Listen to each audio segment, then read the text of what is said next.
Our motion is Islam is a religion of peace, and now to speak against the motion, Douglas Murray. He's a best-selling author and founder and director of the Center for Social Cohesion, also a citizen of the United Kingdom, a member of the Church of England. Until recently, you said that your study of the Quran, you said this in print, made you an atheist. That's right. I said Muhammad made me an atheist. The publisher said at the time, that's a pretty provocative headline. I said, well, get somebody to do the next one. She said, I could find a Catholic who could say Muhammad made me a Catholic. I said, how about trying to make it a three-part article and get a third one, somebody saying Muhammad made me a Jew? And that one would be the trouble. Douglas Murray, ladies and gentlemen. Well, thank you. Well, thank you. It's a great pleasure to be here tonight. I'm sorry to make this panel rather Brit-centric after my colleague Majid. This isn't an attempt by us to have a British takeover of the old colony or anything like that. But I was coming earlier from my own fallen empire, referring back to my friend and colleague Ayan's comments earlier, and I was reading the paper, as I'm sure all of you were doing earlier today. Majid finished his comments by talking about the importance of changing paradigms. I'm not sure this is about paradigms. I think it's about facts. Here are some facts in my newspaper earlier. The Times Square bomber, of course, a man just up the road from here who tried to kill thousands of people. Only, by the way, didn't manage it because he set the 24-hour timing device to 7 a.m. instead of 7 p.m. 1900 hours was what it was meant to be. If he had have got that bit right, thousands of New Yorkers would have died earlier this year again. I see further in the paper 12 suspects arrested in France in a network trying to recruit people to go and fight American and other troops in Afghanistan. I turn to another page of the newspaper in the city I've just flown off from this morning, a Muslim London Underground worker who was, had written to his wife, who's off to try to become a martyr for Allah, as he says. He says, more than anything, I wish Allah to grant me martyrdom. Ladies and gentlemen, we have to look at facts. We should also just quickly, if I may, refer something to the wording of tonight's debate. Ayan's already mentioned this, but I mean, let me put it this way. You're I'm sure, a liberal-minded New York audience, or at least I hope you are. We'll see. But I imagine that if the motion we had here tonight was Christianity is a religion of peace, we get to the Q&A, perhaps even before, and somebody would say, if the other side were arguing for that, somebody would say, what about the Crusades? What about that?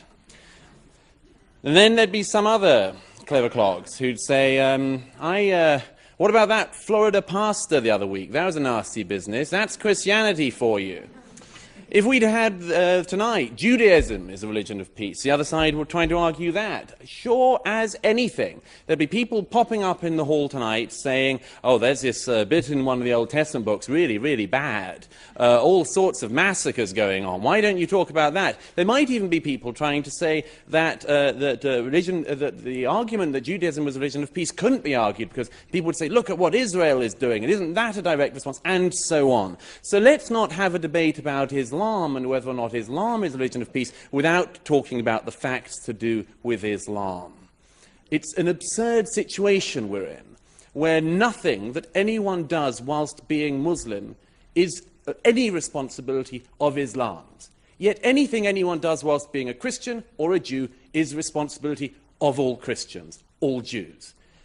Let's make this as straightforward as I can. Take the categorization that eminent scholars like Bernard Lewis, Ibn Waraq have made. Let's say Islam is a very, very complex thing. And the best way I can do this in the very short time I have is say you have three Islams. Islam 1, 2, and 3. Islam 1, the Quran and the life of Muhammad and the Hadith. Islam 2, the tradition of the Sharia. Islam 3, what Muslims do now. The first of those things, Islam, the Quran, and so on, is bad. It is bad. There is a lot of violence in it. And what's worse, the peaceful verses are superseded by the violent verses. The violent verses also, sadly, are more numerous in number. Then you've got the life of Muhammad. Again, a bad man. A very bad man, it has to be said. Not a great role model, if you look at it. Takes child brides, abuses a small girl, multiple wives, himself a warrior, himself a war criminal, himself beheads Jews. This, I would have thought, would be a signal of not great peacefulness. Then you've got the tradition of the Sharia. Again, not great peacefulness. Still, no schools of Sharia that people in this hall would want to submit to. And thirdly, what Muslims do now. Thankfully, there is some hope in that one. Because most Muslims, thank goodness, I almost said thank God, but old habits die hard. Most Muslims don't do what those texts say, because they exercise their judgment as moral beings without having to refer to defunct holy books. Now look, I wish that Zebra and Majid were the spokespeople of Islam. It would be lovely, although in Majid's case it would have taken rather too long if everyone had to go for 14 years preaching the downfall of America and then said, no, not so much. But we are where we are. Anyhow, I wish they spoke for Islam. It would be great. But the fact is that tonight, the organisers of this debate asked a number of clerics. None of them would show. Specifically, they wouldn't show and debate against Ayaan Hirsi Ali. Myself, I don't think they cared. But no,